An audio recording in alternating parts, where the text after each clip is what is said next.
Okay, future nurses. Before we begin our discussions, let us first ground ourselves in the concept of mental health. Mental health is more than the absence of mental illness. It is a state of well-being in which individuals realize their abilities, cope effectively with the normal stress of life, work productivity or work productively, and contribute meaningfully to their communities. It influences how we think, feel, act, relate to others, and make decisions in our daily lives. As your future nurses, understanding mental health is essential because it is closely connected to physical health, quality of life, and holistic care. So our role goes beyond treating symptoms. We advocate for empathy, dignity, and compassionate care for individuals, families, and communities. With this perspective, let us now begin our discussions on mental health and its importance in nursing practice. And now let's proceed to the meaning of what is mental health. Mental health means having a balanced inner life and being able to adapt to the world around you. So it is a state of well-being where you can handle daily stresses and work towards your goal as defined by the World Health Organizations. It's also defined as the state of complete physical, mental, and social well-being, not just the absence of the disease or infirmity. And mental health is demonstrated by satisfying interpersonal relationship, having healthy and positive connection with others, effective behavior and coping, the ability to manage challenges and emotions in a healthy way, a positive self-concept, so having a good understanding and appreciation of oneself, emotional stability, that is being able to maintain emotional balance and resilience in difficult situations. What are the characteristics of a mentally healthy persons? So number one, we have the attitude of self-acceptance. As mentioned earlier, this is a positive and non-judgmental outlook towards oneself. So it involves recognizing and embracing both strength and weaknesses, fostering self-compassion, and cultivating a healthy relationship with one's own identity. Another one, we have your growth, development, and self-actualizations. So this concept is rooted in humanistic psychology and Maslow hierarchy of needs. It refers to the process of realizing and fulfilling one's potentials, striving for personal growth, and achieving a state of self-actualizations where an individual experiences a sense of purpose, creativity, and fulfillment. The third one, we have the integrative capacity. So it involves the ability to synthesize and incorporate diverse aspects of oneself or different life experiences into a coherent and unified whole. It's also about the creating a holistic understanding and integrations of various aspects of one's identity and life's journey. The fourth one, we have the autonomous behavior. When we say autonomy, refers to the capacity for self-governance and independent decision-making. So autonomous behavior involves making choices aligned with one's values and goals, free from excessive external influences or pressures. Next, we have the perceptions of reality. So this concept relates to one's individual's understanding and interpretations of the world around them. A healthy perceptions of reality involves an accurate and adaptive understanding of the external world, oneself, and the relationship between them. And then we have the environmental mastery. Environmental mastery refers to an individual's ability to effectively manage and navigate their external environment. So this includes coping with the challenges, adapting to change, exercising controls over one's surrounding to achieve the personal goals. So these are the characteristics of a mentally healthy person. Again, what is mental illness? Okay. It is a mental disorder or conditions that is manifested by disorganizations and impairment of functions that arises from psychological. So what are the psychological factors? It can be trauma or stress. So there will be an exposure to significant stressor or traumatic events that can contribute to the development of the mental disorder. Ano pa yung psychological natin? It can be childhood experiences. So there is adverse childhood experiences such as abuse or neglect may impact their mental health later in life. And then we have your cognitive patterns. So distorted thought patterns, negative self-perceptions, and maladaptive coping mechanism can contribute to the mental health issues. Second one, we have your neurological factors. In neurological factors, we have the brain structures and the functions. So abnormalities in brain structure or functions can be associated with certain mental disorder. For example, there is an alterations in the size or activity of specific brain regions may be observed. And then we have your neurotransmitter imbalances. So yung neurotransmitter imbalances, that is the disruptions in the balance of neurotransmitter. So that is the chemical messenger in the brain. Can affect your mood, behavior, and cognitive functions. And lastly, the other factor is the genetic factors. Number one here is the genetic predisposition. So some individuals may have genetic predisposition to certain mental disorders. So if close family members have a history of a particular disorder, there may be a higher risk for others in the family. Meron din po yung gene-environmental interactions. So the interactions between the genetic factors and environmental influences plays a role. So there are certain genes may increase susceptibility to mental disorder, but the actual development of the disorder may depend on the environmental triggers. Okay? And then we have your a state of imbalance characterized by this disturbance in person thoughts, feelings, and behavior. Okay, let's proceed to the population at risk for mental illness. Number one here, we have the familial or genetic predisposition to mental illness. So individuals with a family history of mental illness may be at higher risk. Early interventions, regular mental health checkups, and awareness of potential risk factors can be important. So, supportive environments and access to mental health resources are crucial for managing and preventing the onset of mental health issues. Second one, we have the poor access to healthcare. So, if there is a limited access to healthcare, it can be significant barrier to mental health supports. Efforts to improve access, such as community health clinics, telehealth services, and outreach program are very essentials. Educations and available resources and reducing the stigma associated with seeking mental health care can also play a role. Another population at risk for mental illness, we have the homeless, poor, and the victim abuse. Can be contribute to the mental health challenges. Comprehensive support systems that address basic needs such as shelter, food, and safety are crucial. Trauma-informed care and mental health services tailored to specific needs to these populations can be beneficial. Another one, we have the substance abuser. Substance abuse often coexists with mental health issues. Integrated treatment programs addressing both substance abuse and mental health are effective. So access to rehabilitation services, counseling, and community support can contribute to the recovery. Another one, we have the undergoing maturity crisis. Transition periods like maturity crisis can be stressful, so we need to supportive networks, counseling, and self-reflections can help individuals navigate these challenges, and encouraging a positive mindset and resilience during these transitions is important. Another one, we have the elderly. Elderly may face unique and mental health challenges, including the loneliness, grief, and cognitive decline.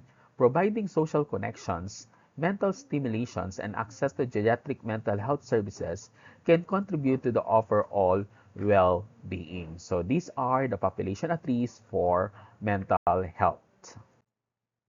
What is psychiatric mental health nursing? Okay, it is an important or this is an interpersonal process whereby the professional nurse practitioner, through the therapeutic use of self, assist an individuals or group to promote mental health, to prevent mental illness and suffering, to participate in the treatment and rehabilitations of the mentally ill, and if necessary, to find meaning of these experiences. So what is the core of psychiatric nursing?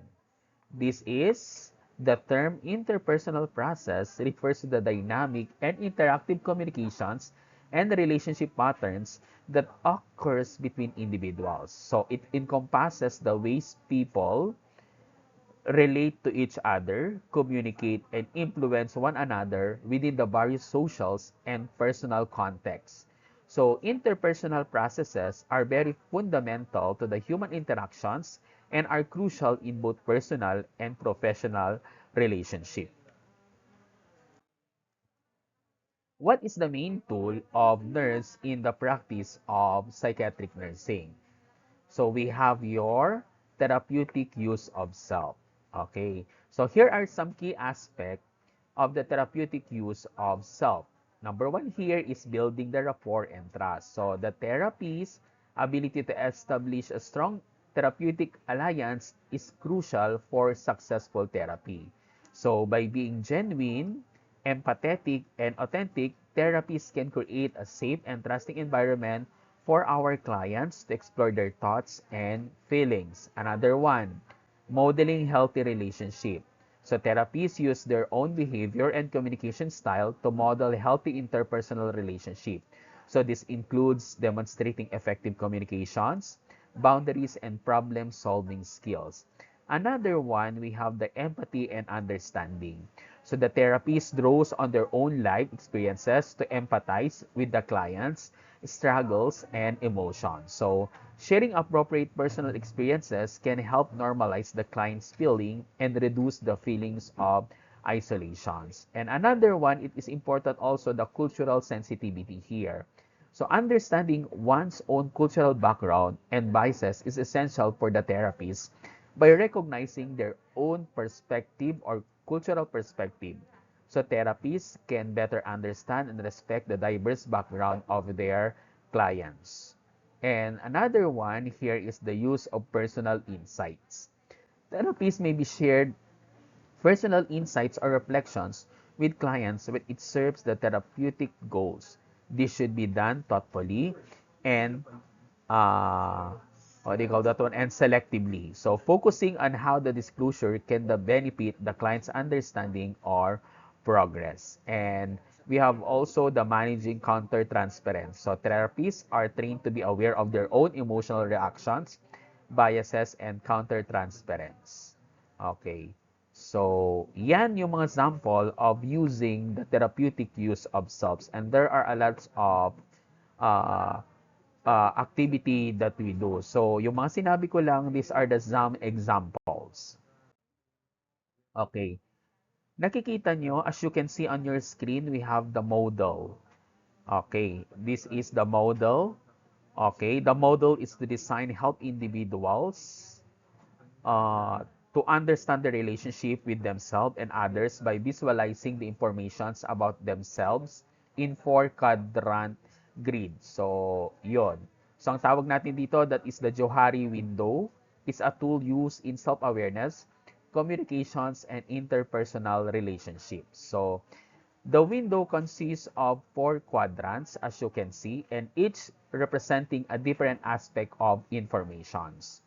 Okay, start tayo doon sa open or the public or the arena. So this quadrant represent informations about oneself that is known to both the individuals and others. So it includes the behavior, feelings, attitudes, and other aspects of the person's identity that are open and shared. The other one, we have the hidden or the private self or the facades. So this quadrant contains informations about oneself that is known to the individuals but hidden or not revealed to others. So this can include private thoughts, emotions, or experiences that persons chooses not to disclose. And then we have also the blind spot or your unaware self.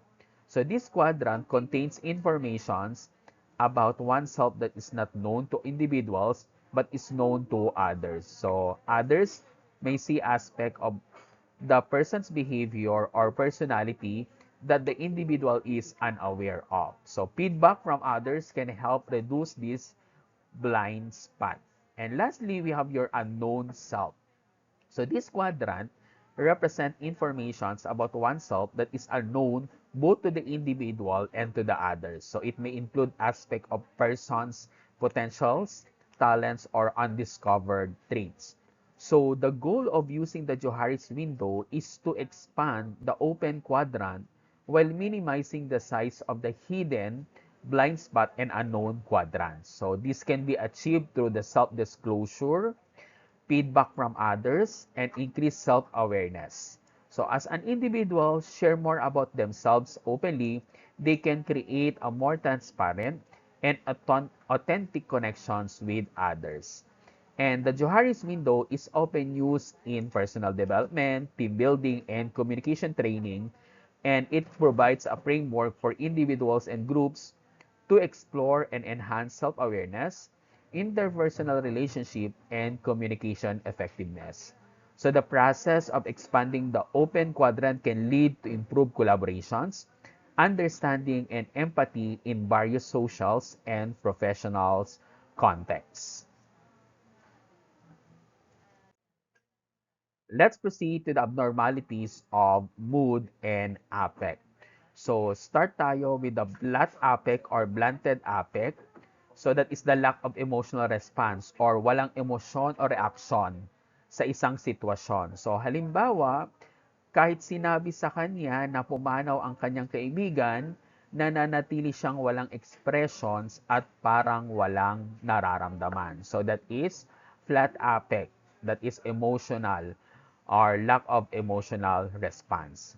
The other one, we have your euphoria. Euphoria, that is excessive well-being, unusual, cheerful, or elated, which is inappropriate considering the physical and mental conditions. So that is implies a pathologic mood.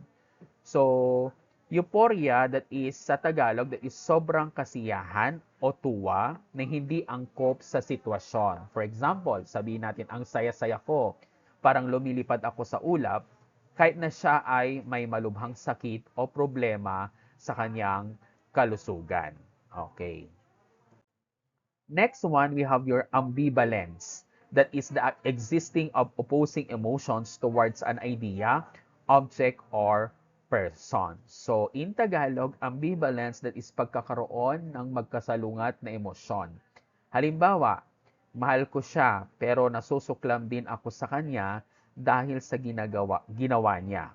So, that is may halong pagmamahal at galit na nararamdaman sa isang tao sa parehong tao o bagay. So that is ambivalence. Next one, we have the lability. That is the rapid shifts of emotions. So this is the person's express euphoric, fearful, angry feelings in rapid successions. In Tagalog, bigla ang pagbabago ng emotions. Halimbawa, kanina lang, sobrang saya niya, tapos bigla na lang umiiyak, tapos maya-maya galit na naman. So, there is nagpapalit-palit ng damdamin sa mabilis na panahon mula sa tawa, lungkot, at hanggang sa galit. Okay? And then we have your inappropriate affect. Okay, that is affect clearly incongruent with the content of the person's speech, laugh while being told of his or her diagnosis as a cancer. So, yung inappropriate affect na sinasabi natin, that is hindi angkop na emosyon sa sitwasyon. Halimbawa, habang sinasabihan siya ng doktor na may malubha siyang sakit, bigla na lang siyang tumatawa ng malakas at sinabing, nakakatawa naman yan. So, ang reaksyon ay hindi tugma sa seryosong balita o sitwasyon. Next one, we have your abnormalities of thought processes. Okay, number one here, we have the blocking. Blocking is the sudden interruptions in train of thought. Okay, so that is bigla ang pagkaputol ng iniisip. So halimbawa, ano nga ulit yung sinabi ko? Nakalimutan ko bigla. So there is nahinto ang daloy ng iniisip at hindi maalala kasunod ng sasabihin. Okay, next one, we have your confabulations, that is fabricates events to fill in memory gaps. Okay, sa Tagalog, paglikha ng kwento upang punan ang pagkawala ng alaala. So halimbawa, lumabas ako kanina at naglakad-lakad sa labas ng ospital. Ang ganda ng tanawin. So kahit na alam mong hindi siya umalis ng kanyang kwarto buong araw. So that is confabulations. Next, we have your neologism. So that is coining a new word. Okay, or paglikha ng bagong salita. Halimbawa, kailangan kong i-on ang aking isipinator, or ikaw ba ang taga blatis? So, mga salitang imbento na hindi natin naiintindihan. So, that is neologism. Next one, we have your circumlocution. Okay, that is substituting a phrase. Okay, or pagpalit ng parilala kapag hindi maisip ang tamang salita. So, halimbawa, yung gamit na pagbukas ng pinto, imbes na susi, o bagay na pangtanggal ng takip sa lata, imbes na pambukas ng lata. So, that is circumlocutions. Okay? So, these are some abnormalities of our thought processes. Another one, we have the loosening associations. So that is shifting from one topic to an unrelated topic. So paglipat ng usapan ng walang malinaw na koneksyon. Halimbawa, yung teacher mo, galit siya sa akin at wala akong kasalanan. Ang ganda ng pelikula na napanood ko, masaya maligo sa dagat noong tag-init. Bago yung shirt na nabili ko sa mall. So, ang idea ay tumatalon sa paksa na hindi magkakaugnay. So, that is loosening of associations. Okay? Next one, we have your flight of ideas. That is abrupt change or rapid shifting from topic to topic. Or mabilis at biglang paglipat sa iba't ibang paksa. Halimbawa, kain tayo.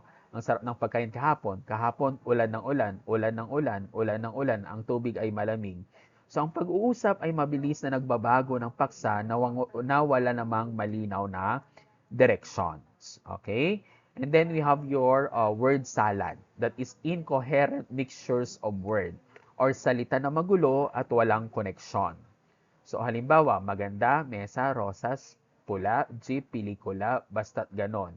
So, mga salitang walang na malinaw na kaugnayan at hindi naiintindihan ang kahulugan. And then we have your perseveration, that is persistent repeating of verbal. Okay. So, paulit-ulit na sinasabi o ginagawa kahit na hindi angkop. Halimbawa, isasara ko ang pinto, isasara ko ang pinto, naglalakad ako araw-araw, isasara ko ang pinto. Lagi kong dalang aso at isasara ko ang pinto. So, paulit-ulit na pagsabi o paggawa ng parehong bagay kahit iba-iba ang sitwasyon. Next one, we have your echolalia. So that is imitations, repeats other words or phrases. So, panggaya o paulit-ulit na pagsabi ng salita o parirala sa iba. Halimbawa, kunin mo ang gamot mo. Kunin mo ang gamot mo. So, for example, sinabi ng nurse, kunin mo ang gamot mo, tapos gagayahin din siya ng pasyente. Kunin mo ang gamot mo, kunin mo ang gamot mo. So, that is echolalia. Next, we have clanging or clang association, that is word choice based on sound, not on meaning. So, pagpili ng mga salita batay sa tunog, hindi sa kahulugan. Halimbawa, si Lolo ay nasa polo habang may hawak na yoyo. Malamig na paa, paa, paa, wala kang magagawa. Ha ha ha, maglalaro na siya. So, that is clang associations. Okay, and then we have your echopraxia or paggaya ng kilos ng iba. Or so repeating movement of others. So kapag ang nurse ay nagkamot ng ulo, ang pasyente naman ginagaya rin ito na walang dahilan. So ang kilos ng iba ay ginagaya ng walang intentions. That is echopraxia. Next, after the thought and processes, ngayon naman, let's talk about the abnormalities of the thought contents. Number one here, we have the hypochondriasis. That is a morbid worrying about his or her own health, feels sick with no actual basis for that assumptions. So, hypochondriasis, that is sobrang pag-alala sa kalusugan kahit walang sapat naman na dahilan. Halimbawa, may konting sakit ako sa tiyan, sigurado akong may cancer ako. So, lahat ng sintomas, kahit walang basihan, ay pinalagay na itong malubhang sakit. That is hypochondriasis. The other one, we have your obsessions. So, that is unwanted, persistent thoughts or impulses. Logic will not purge them for consciousness and experiences as intrusive and senseless. Or sinasabi natin, ang obsession, hindi gustong paulit-ulit na kaisipan o impulsong hindi maalis sa isipan. Halimbawa, laging pumapasok sa isip ko ang magkaroon ng digmaan sa mundo kahit alam kong walang basihan. O ayokong humawak sa doorknob kasi baka may kavirus ako. So, ang mga ideyang ito ay intrusive at hindi maalis sa kanya or maalis sa kanyang isip. Next, we have your compulsions. In the compulsion that is unwanted or repetitive for forceful act or rituals.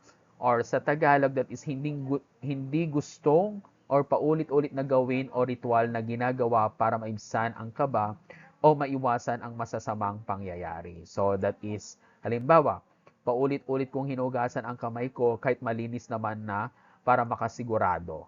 Or ilang beses kang chinecheck kung nakasara ang pinto kahit sigurado namang nakasara na ito. And then we have your delusions. That is firm or fixed false belief or matibay at maling paniniwala kahit wala namang ebidensya at taliwas ito. So there are kind of delusions. We have the grandiose, persecutions, and we have the jealousy. Pag sinabi nating grandiose, that is, what do you call that one? Being famous. She believe or he believes she is famous. Or, halimbawa, ako ang bagong pambansang bayani at ililigtas ko ang bansa. That is delusion of grandeur or grandiose. And then we have your persecutions. That is, they are out of to get my brain. So, that is, gusto nila kunin ang utak ko, kaya lagi akong inaalok ng tubig na may lason. And then we have your jealousy. So, example ng jealousy natin, sigurado akong may iba kang karelasyon ang asawa ko, kahit wala namang pruweba. So, that is matindi at hindi makatwiring paniniwala na mahirap mabago kahit may malinaw ng ebidensya. So, that is jealousy. Next, we have also phobias. So there are a lots of phobias, or there is phobia that is a strong, persistent, irrational fear of an object or situations. So we have your arachnophobia, that is takot sa gagamba. Okay, we have your acrophobia, that is fear of heights.